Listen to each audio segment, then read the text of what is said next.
Professor Constance Williams is the coordinator of circulation at our library here at Queensborough, and she's also the college archivist. And Constance, it's great to see you. Thank you so much for joining us this morning. Yes, happy to meet you, Michael. Thank you. Hey, I want to ask you a little bit about your work and what your role as the archivist is at Queensborough. I mean, archivists do so much about telling stories and preserving our community and connecting us with each other. Can you tell me about your role as archivist? Yes, as college archivists, we are told that we definitely have to save the history of the college, and we know that is our task. We make sure that the early history of Queensborough is kept so that when questions are asked, you can give accurate information. We make sure that administrative information, changes in administration, roles, academic departments, everything changes. A lot of that has to be recorded. So over the years, we know what happened. We keep information on the early buildings, each building that opened, the years it opened, when they were dedicated. We keep the student newspaper, which is the Communique. Communique began the very first year that Queensborough opened. So it's very interesting that that name, Communique, has remained over all of these 60 years. It's very hard to keep a publication going, and I'm thrilled that the college has been able to do that. Yes, and the students were very, very diligent to keep it going, even though there was a few times that there were students that decided they wanted to make it more left wing or more right wing, and there were a couple of different newspapers, but the Communique still maintained and stayed until today. So we definitely have all issues of the Communique, and some of those are digital, so you can read it online. We have literary papers and a little booklets that students have written over the years. We've had a few professors that collected from the English department writings of the students, and that is included in the archives as well. I know there's a very well celebrated publication called Collective, which is online now, which is a gathering of writings of a lot of our students. Mm-hmm. And there's been a few over the years. It's amazing how much the students have contributed, and some of the professors have published it together and they have used it. And even some faculty members have contributed work sometimes. So in our college archives, it is set up from the very beginning, specific topics. I can't just throw anything in that I want. It's kind of set up specifically certain topics that we can add. Otherwise, it would be an array of too much information. Well, I wanted to ask you about that. I wanted to ask you about sifting through all the information, because the college is a living, breathing organism, really, and there's so much knowledge and new information that's created. How do you determine what to keep and what to discard? There is a subject heading, a topical heading, and it's divided up like in each department. Of course, academic department has, if you walk into our college archives, you'll see I have a box for each department. So time by time, we add anything interesting, anything significant that changed in that department. If they send us information or we know it, we add it in their box. So you may walk in the college archives and you'll see, starting A to Z, every academic department, and it could be dated from 1960 to the present, and information will be put there. We also keep all the academic senate records information, and the monthly meetings are all kept there in hard copy. We also definitely keep CUNY documents. We have, because CUNY is how we first got started, right, as a, collaboration between CUNY and SUNY. So we even have SUNY information. We have New York City Planning Committee information that allowed the college to even get the building, to get the Oakland Golf Course, to get started. So all of that is housed in the college archives.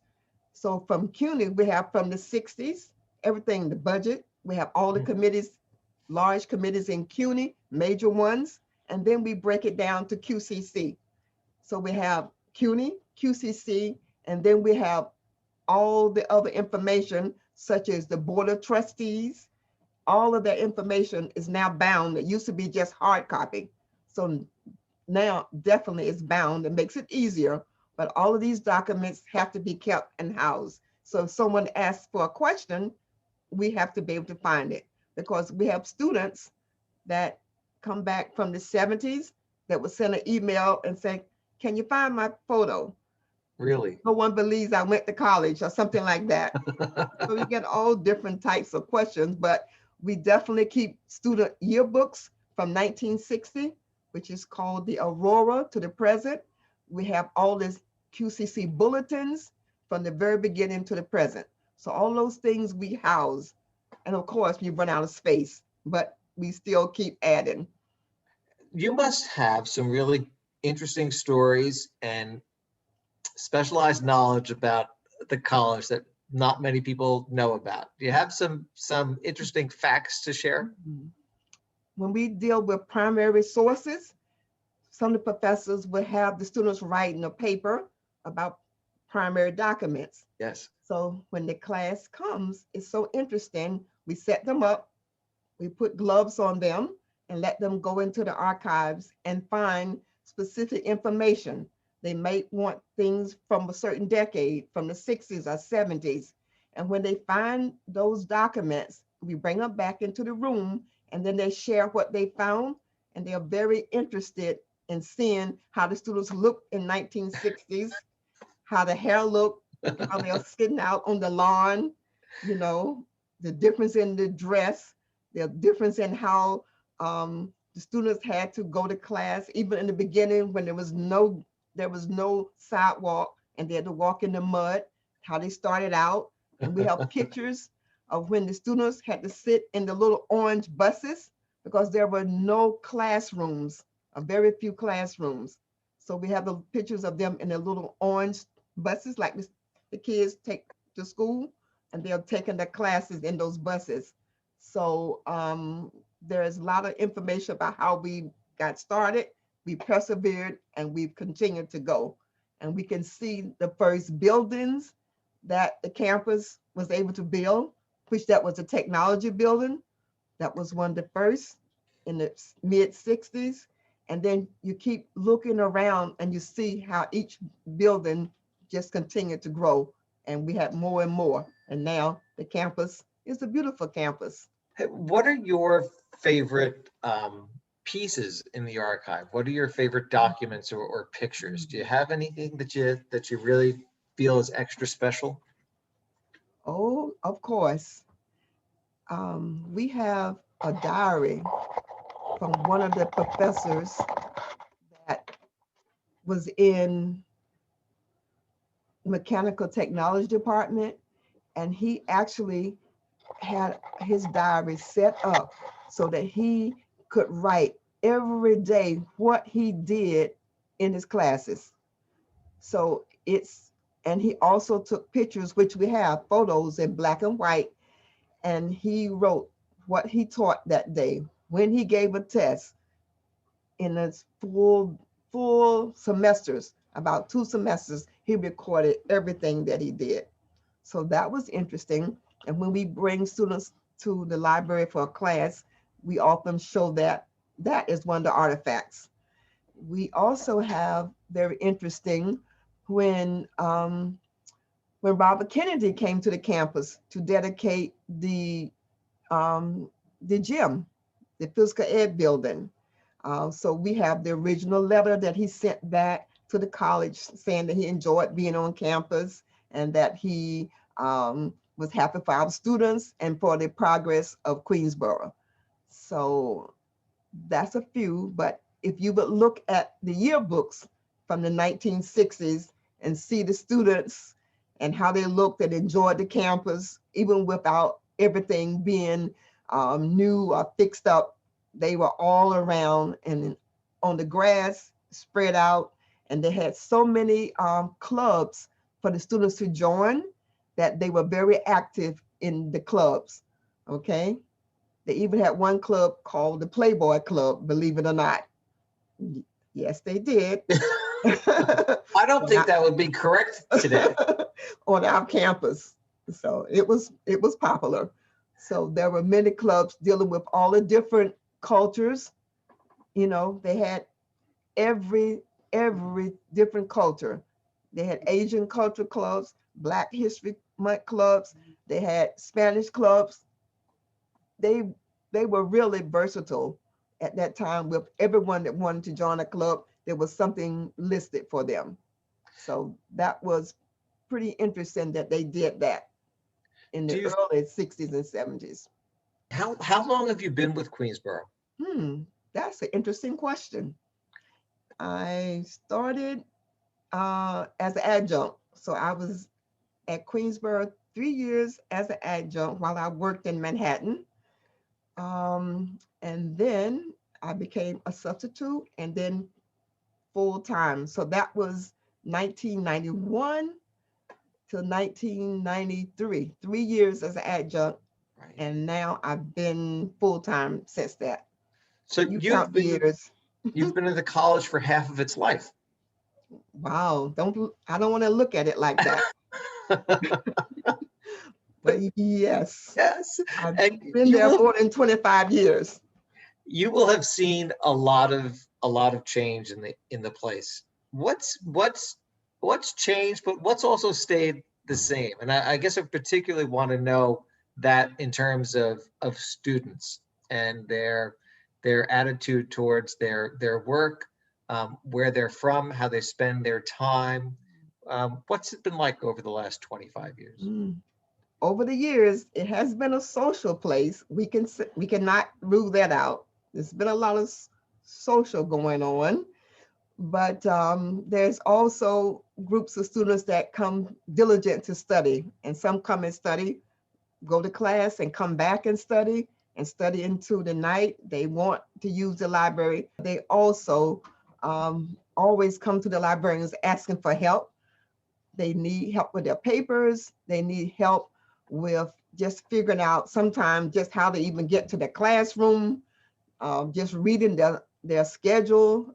Anything they need, they will come and ask the librarians, and we are always friendly and willing to help. So there's always been lots of students around the library, always coming asking, and especially in the beginning of the semester when we have the reserve books. They need the books so much so they can begin studying for their classes. Yeah. We have a group study room, we have a silent study room, so they use all the facilities of the library. How did you choose your career? How did you get to be an archivist? Well, or did your career choose you? Sometimes it works that way. Well, when I was an undergrad at Hampton University in Hampton, Virginia, I worked in the library, and a cousin of mine was one of the librarians, so she did help influence me.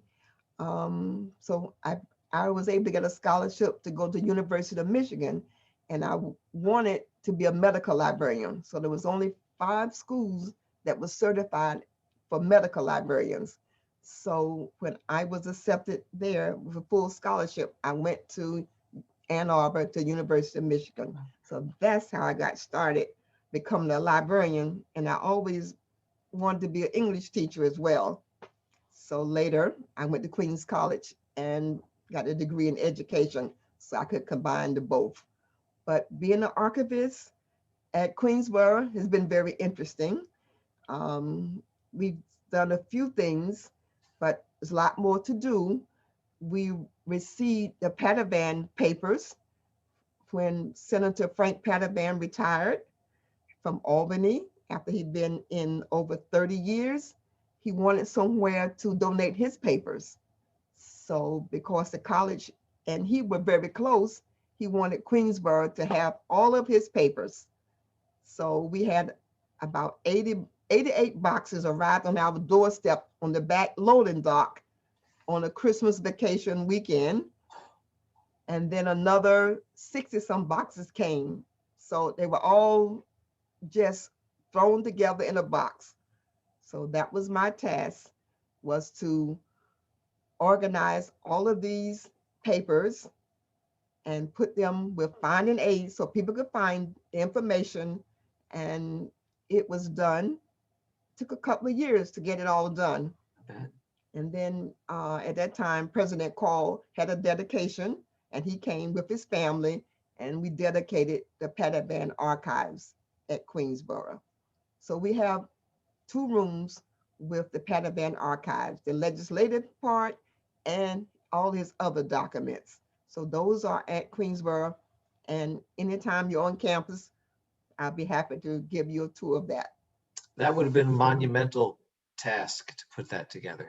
Yes, because he was very much into so much at Queensborough, Yes. so many departments in Queensborough. He was very much excited and donated to.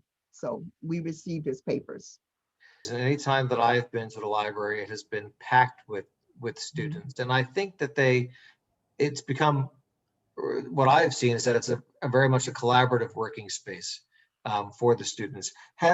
Have students over the years taken a more active role in managing their knowledge and learning themselves? Are they more proactive about it? I would say that there are some that are driven. So the ones that are driven are always driven, okay? The ones that live at the library sometimes. They're driven, and they're always gonna be asking and getting information, okay? Then others, when they're in the classroom and they see others ask questions, then it makes them think, okay, I can do this as well. And then there are some that may just try to Google and get answers until they find out it's not the best. So as they talk to classmates, we find that students love to share information with each other. And if classmates will say to them, okay, I did it in these library databases and I found great information, then they will listen to their classmates and they really will search differently. And when they're in class and they see students, friends of theirs, make better grades than they made because they, just quickly pull something together without getting documentation, they learn from their peers and they seek to do better. They do. A library becomes a favorite place for a lot of students, and they grow to love, I think, the library, perhaps, and form that connection or that bond, perhaps with more than any other place on the college campus. You obviously love what you do. I can see that in your face and hear that in your voice. What do you like most about your profession and about your job and about your time at Queensborough? Well, you have to always be learning. You have to always keep up with what's going on in the world, because the student could walk up to you and ask a question and you don't want to have a blank look. You want to be able to tell them something, and if not, you have to definitely know how to research and find all types of information at all times. So you have to always keep up and then try to be relevant to their level, because you want to give them information that they understand, that they can use in their research or papers. And you also want to let them know you understand what they're going through. So it's a process, but you learn to just be more helpful every time, more helpful, and just keep it going. Think about how you would want to be in that same situation, and then you put yourself in that person's place, and you will find that you will be happy to be helpful, because it could be you, or it could be your child one day needs help. So yes, we as librarians always seek to help, I think. And we seek to serve, and we seek to be relevant as well. Well, Professor Williams, you are a wonderful resource for the students and for the college, and it's been delightful talking to you about your time at Queensborough and the work that you do to help our students succeed every day. So thank you so much for your time. And now when we next walk into the library and you're there, where do we find you? How do we come in and say hello? just come by the circulation desk because I am also in charge of circulation access services. You may find me there. Or if you want to really go into the archives, just give me a wave, bring your ID with you, prove to me that you are part of Queensborough, and we let you in, no problem. And you'll give us the gloves. Yes, yes, definitely. Constance, Sign lovely, you in. Mhm. lovely to spend this time with you. And thank you so much for sharing so much of your story with us. Okay, thank you very much.